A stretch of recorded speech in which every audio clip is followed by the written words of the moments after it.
Hi అండి, నమస్తే. Welcome back to our channel star and home. ఇవాళ మన వీడియోలో ఒక సరికొత్త రెసిపీతో అయితే మేము ముందుకు వచ్చానండి. సంతకు వెళ్ళామండి. సంత మార్కెట్లో అయితే నాకు చాలా ఫ్రెష్గా అయితే కరివేపాకు కనిపించింది. ఆ కరివేపాకుతో నేనైతే ఈ హెల్దీ అయిన రెసిపీ అయితే చేయాలని ఫిక్స్ అయిపోయానండి. చాలా అంటే చాలా బాగా వచ్చింది. కొత్తగా ట్రై చేసిన టేస్ట్ మాత్రం చాలా బాగుంది. అలానే మనకు జుట్టుకైనా సరే చాలా హెల్దీ కదండి. కరివేపాకు అంటే అందరికైతే చాలా వరకు అయితే ఇష్టం ఉండదండి. నేను ఇక్కడ కరివేపాకుని నీట్గా వాష్ చేసుకుని ఒక క్లాత్ పైన అయితే ఆరేసుకున్నాను. చూడండి, ఈ కొత్త అయిన రెసిపీని మీకు నచ్చినట్లయితే లైక్ చేయడం అయితే అస్సలు మర్చిపోకండి. మీరు లైక్ చేయడం వల్ల నా వీడియోస్ మరో నలుగురికి అయితే చేరువవుతాయి. ఇప్పుడు వీడియోలోకి అయితే వెళ్ళిపోదామండి. కరివేపాకుని నీట్గా ఒక క్లాత్ పైన అయితే ఒక అరగంట పాటు ఆరబెట్టుకోవాలి. ఇక్కడ నేను లేత కరివేపాకునైతే తీసుకోలేదండి. ఎందుకంటే అది ఎక్కువ హెల్దీ కాదు కాబట్టి ముదురుగా ఉన్న కరివేపాకునైతే తీసుకున్నాను. వాటిని 2 సార్లు అయితే వాష్ చేసి తర్వాత నీట్గా ఆరబెట్టుకున్నాను. ఆరబెట్టుకున్న తర్వాత ఏ క్వాంటిటీ 1/2 కప్ దాకా పల్లీలను అయితే తీసుకున్నాను. పల్లీలు కూడా హెల్త్కి అయితే చాలా మంచివి కదండి. 1/2 కప్ పల్లీలు అలాగే 1/2 కప్ ఆరబెట్టుకున్న కరివేపాకునైతే తీసుకొని ప్యాన్ అయితే హీట్ చేసుకొని 1/2 కప్ పల్లీలు అలానే 1/2 కప్ కరివేపాకు వేసి మంట సిమ్లో ఉంచి అయితే చాలా క్రిస్పీగా అయితే వేయించుకోవాలి. పల్లీలు లోపల నుంచి వేగాలి అంటే మంట సిమ్లో ఉంచి అయితే వేయించుకోవాలండి. అలానే కరివేపాకు కూడా చాలా చక్కగా అయితే వేగిపోయింది. చూడండి, ఈ విధంగా వేగిపోయిన తర్వాత స్టవ్ ఆఫ్ చేసుకొని పక్కన ఉంచుకోవాలి. ఈ కరివేపాకు అలాగే పల్లీలు చల్లారేలోగా మనమైతే ఇక్కడ నేను కర్నూలు సోన తీసుకుంటున్నానండి. మీ ఇంట్లో ఏవి వాడితే మీరు ఆ రైస్ అయితే తీసుకోవచ్చు. ఇక్కడ 1 కప్ రైస్ని అయితే తీసుకున్నాను. 2 సార్లు వాష్ చేసి 3వసారి అయితే నీళ్లు పెట్టి ఒక 15 నిమిషాల సేపు అయితే నానబెట్టుకున్నాను. చూడండి, ఈ విధంగా నానిపోయిన తర్వాత ఒక ప్యాన్లో అయితే 1 కప్ రైస్కి వచ్చేసి 4 కప్పుల దాకా నీళ్ళని అయితే తీసుకున్నాను. ఈ నీళ్ళల్లో 4 లవంగాలు, చిన్న ముక్క దాల్చిన చెక్క ముక్క, అలాగే మిరియాలు 6, ఇలాచి 1 లేదా 2 తీసుకున్నానండి. అలానే 2 బిర్యానీ ఆకులు అయితే తీసుకున్నాను. అలా తీసుకున్న తర్వాత నీళ్ళను చాలా చక్కగా అయితే మరిగించుకోవాలి. ఇలా సలసలా మరిగేటప్పుడు అయితే మనం ముందుగా 1 కప్ బియ్యాన్ని నానబెట్టి పక్కన ఉంచుకున్నాం కదండి. ఆ బియ్యాన్ని అయితే వేసేసి చక్కగా రుచికి సరిపడా ఉప్పు, 1 టేబుల్ స్పూన్ దాకా ఆయిల్ వేసుకోవాలి. ఇలా ఆయిల్ వేసుకోవడం వల్ల మనకైతే అన్నం ఉడికిపోయిన తర్వాత పొడిగా చాలా చక్కగా అయితే వస్తుంది. ఇక్కడ మీ రుచికి సరిపడా మీరైతే ఉప్పును వేసుకోండి.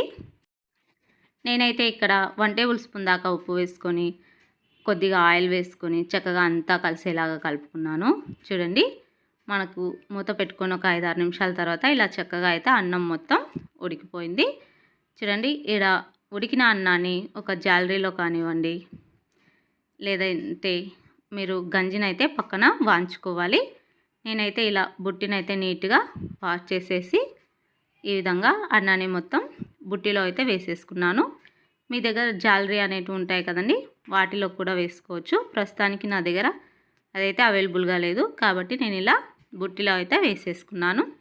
ఇలా మూత పెట్టి ఒక 5 నిమిషాలు అయితే అలా వదిలేయాలి. అలా కొద్దిగా అన్నం చేతికి తాకగలిగేలా ఉన్నప్పుడు ముందుగా మనం దీంట్లో మసాలా దినుసులు అయితే వేసి ఉడికించుకున్నాం కదండి, వాటిని చక్కగా అన్నీ తీసేసుకోవాలి. ఎందుకంటే పిల్లలకి పెద్దగా ఇష్టపడారు కదండి. వాటిలో ఉన్న ఫ్లేవర్ కూడా చక్కగా అయితే అన్నంలోకి దిగిపోయి ఉంటుంది. ఇప్పుడు మరొక ప్యాన్ పెట్టుకొని 1 టేబుల్ స్పూన్ దాకా ఆయిల్ వేసుకోవాలి. ఆయిల్ కొద్దిగా హీట్ అయిన తర్వాత వెల్లుల్లిపాయలు అయితే ఉంటాయి కదండి, వాటిని చిన్నగా ముక్కలుగా కట్ చేసి పెట్టుకున్నాను. ముందుగా జీలకర్ర, ఆవాలు, పచ్చెనపప్పు అన్నీ కలిసి 1/2 టేబుల్ స్పూన్ దాకా వేసుకున్నాను. అలానే వెల్లుల్లి ముక్కలను అయితే ఒక 5-6 ముక్కల్ని చిన్నగా కట్ చేసి వేసుకున్నాను. బఠానీ ముక్కలు వేసుకున్నానండి. అలానే కొద్దిగా 1 కప్ దాకా క్యారెట్ ముక్కలు, అలానే 1 కప్ దాకా పొటాటో ముక్కలు వేసుకొని చక్కగా అంతా మిక్స్ అయ్యేలాగైతే మిక్స్ చేసుకున్నాను. ఇవి కొద్దిగా మిక్స్ చేసుకున్న తర్వాత మనమైతే ఇక్కడ కరివేపాకు రెమ్మలను అయితే 2 వేసుకోవాలండి. ఈ కరివేపాకునైతే పిల్లలు పక్కన పెట్టేసి అయితే తినగలరు, కానీ మనం కరివేపాకు పొడిని అయితే తీసి పాడేయలేరు కదండి పిల్లలు. చూడండి, కొద్దిగా రుచికి సరిపడా ఉప్పు వేసుకోవాలి. మనం ముందైతే అన్నం ఉడికేటప్పుడు అయితే కొద్దిగా ఉప్పు వేసుకున్నాం కాబట్టి చూసుకొని వేసుకోండి. ఇప్పుడు ముందుగా మనం పల్లీలను కరివేపాకును వేయించి పక్కన పెట్టుకున్నాం కదండి, అదైతే పూర్తిగా చల్లారిపోయింది. మనం ఇప్పుడు మిక్సీ పట్టేసుకుందామండి. చూడండి, క్యారెట్ ముక్కలు, బఠానీ ముక్కలు, పొటాటో ముక్కలు అయితే సాఫ్ట్గా అయ్యేలోపు మనమైతే ఇక్కడ మిక్సీ పట్టేసుకున్నామండి. మెత్తగా మిక్సీ వేసుకున్నట్లుగా కొద్దిగా బరకగా అయితే వేసుకోవాలి. ఇక్కడ గుర్తుపెట్టుకోవాల్సిన విషయం అంటే అదే, ఏ మసాలాలు అంటే అల్లం వెల్లుల్లి పేస్ట్ అలాంటివి ఏమీ లేనట్లుగా ఈ విధంగా ముక్కలన్నీ సాఫ్ట్గా అయిపోయాయి. చూడండి, ఈ విధంగా ముక్కలన్నీ సాఫ్ట్ అయిన తర్వాత మనం ఇప్పుడు ముందుగా జాలీలో అయితే అన్నం వేసుకున్నాం కదండి, ఆ అన్నాన్ని మొత్తం ఇప్పుడు ఉడికించుకున్న వెజిటేబుల్ ముక్కల్లో అయితే ఈ అన్నాన్ని మొత్తం వేసేసుకోవాలి.